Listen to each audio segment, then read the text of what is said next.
we're going to produce a second cumulative frequency example. We have 14 pieces of data from 5 to 10. 14 add 22 is 36, which means 36 pieces of data from 5 through to 15. 14 in the 5 to 10 and 22 in the 10 to 15 class, making the total of 36 from 5 to 15. Adding 36 to this 36 gives 72, meaning 72 pieces of data all the way from 5 to 20. Continuing, 72 and 42 is 114.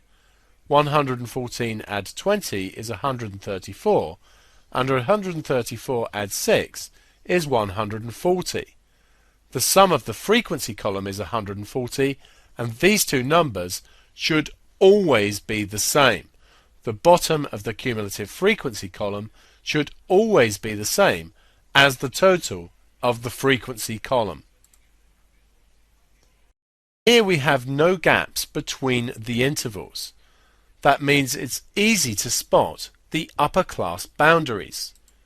They are simply 10, 15, 20, 25, 30 and 35.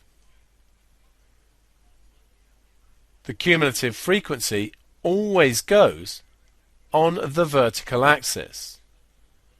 The time will therefore go on the horizontal axis. If we use 20 pieces of data to one large square, this will fit nicely as we have 7 large squares upwards, so this will take us nicely up to 140.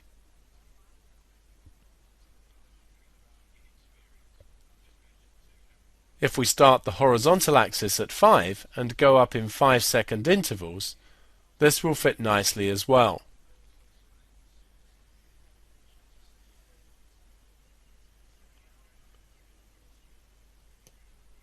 Cumulative frequency is always plotted at upper class boundaries. So the first point we will plot is the point 10, 14. We then have 15, 36.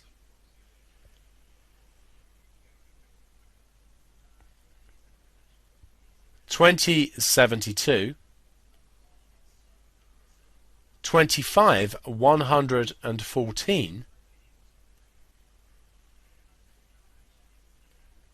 30, 134.